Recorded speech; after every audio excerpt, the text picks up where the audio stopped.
They said this day would never come.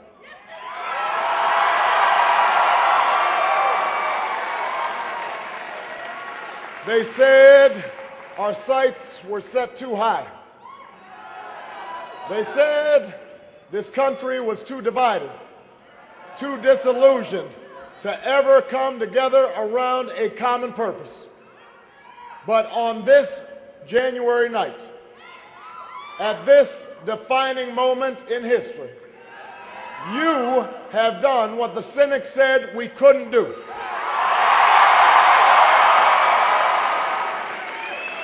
You have done what the state of New Hampshire can do in 5 days.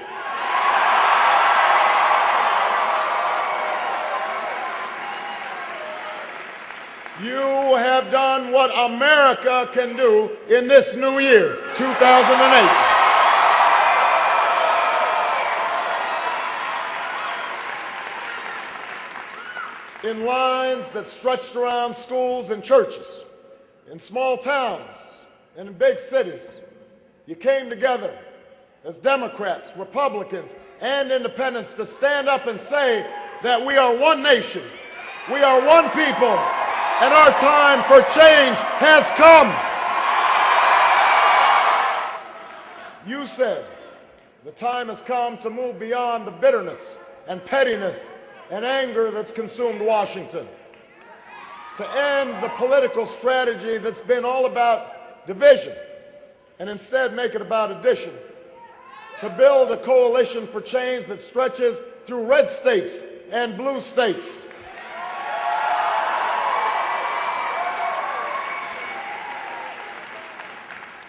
Because that's how we'll win in November, and that's how we'll finally meet the challenges that we face as a nation. We are choosing hope over fear. We're choosing unity over division and sending a powerful message that change is coming to America.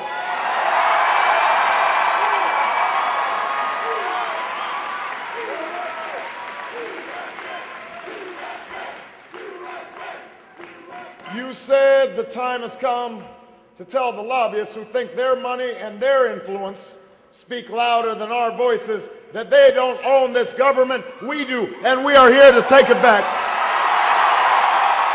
The time has come for a president who will be honest about the choices and the challenges we face, who will listen to you and learn from you even when we disagree, who won't just tell you what you want to hear, but what you need to know. And in New Hampshire, if you give me the same chance that Iowa did tonight, I will be that president for America.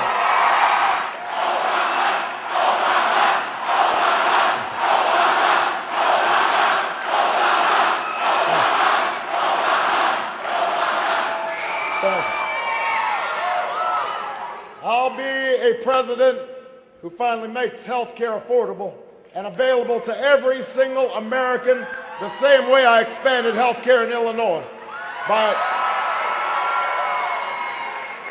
bringing Democrats and Republicans together to get the job done. I'll be a president who ends the tax breaks for companies that ship our jobs overseas and put a middle-class tax cut into the pockets of working Americans who deserve it. I'll be a president who harnesses the ingenuity of farmers and scientists and entrepreneurs to free this nation from the tyranny of oil once and for all.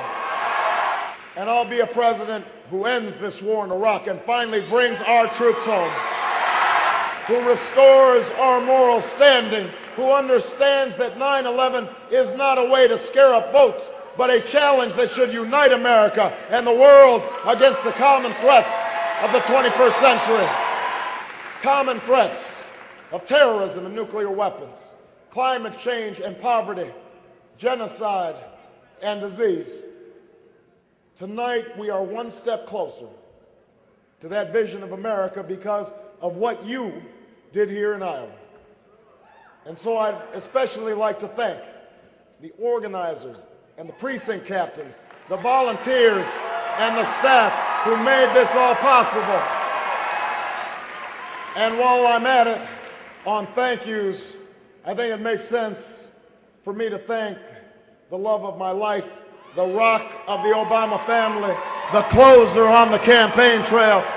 Give it up for Michelle Obama. I know you didn't do this for me. You did this because you believed so deeply in the most American of ideas, that in the face of impossible odds, people who love this country can change it. I know this. I know this because while I may be standing here tonight, I'll never forget that my journey began on the streets of Chicago doing what so many of you have done for this campaign and all the campaigns here in Iowa, organizing and working and fighting to make people's lives just a little bit better. I know how hard it is. It comes with little sleep, little pay, and a lot of sacrifice. There are days of disappointment, but sometimes, just sometimes, there are nights like this. A night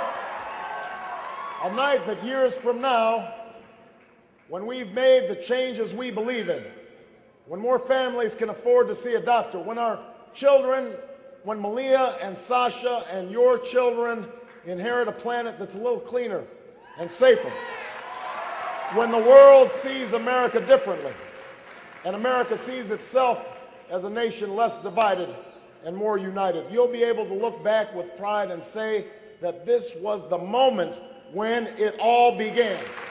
This was the moment when the improbable beat what Washington always said was inevitable. This was the moment when we tore down barriers that have divided us for too long.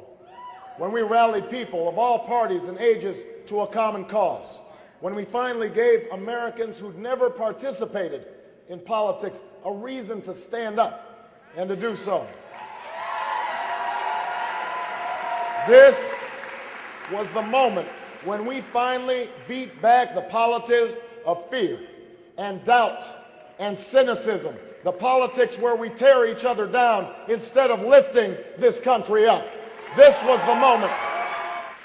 Years from now, you'll look back and you'll say that this was the moment. This was the place where America remembered what it means to hope. For many months, we've been teased, even derided, for talking about hope. But we always knew that hope is not blind optimism. It's not ignoring the enormity of the task ahead or the roadblocks that stand in our path. It's not sitting on the sidelines or shirking from a fight.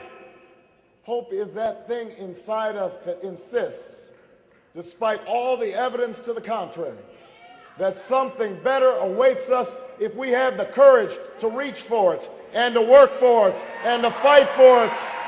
Hope is what I saw in the eyes of the young woman in Cedar Rapids who works the night shift after a full day of college and still can't afford health care for a sister who's ill. A young woman who still believes that this country will give her the chance to live out her dreams. Hope is what I heard in the voice of the New Hampshire woman who told me that she hasn't been able to breathe since her nephew left for Iraq, who still goes to bed each night praying for his safe return. Hope is what led a band of colonists to rise up against an empire, what led the greatest of generations to free a continent and heal a nation, what led young women and young men to sit at lunch counters and brave fire hoses and march through Selma and Montgomery for freedom's cause. Hope is what led me here today. With a father from Kenya, a mother from Kansas, and a story that could only happen in the United States of America. Hope is the bedrock of this nation. The belief that our destiny will not be written for us, but by us, by all those men and women who are not content to settle for the world as it is, who have the courage to remake the world as it should be. That is what we started here in Iowa, and that is the message we can now carry to New Hampshire and beyond.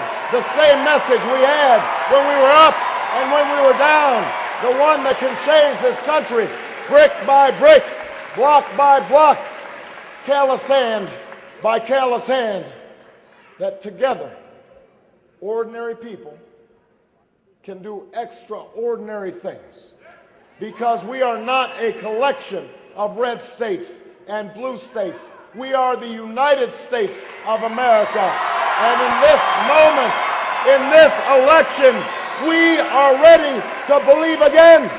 Thank you, Iowa.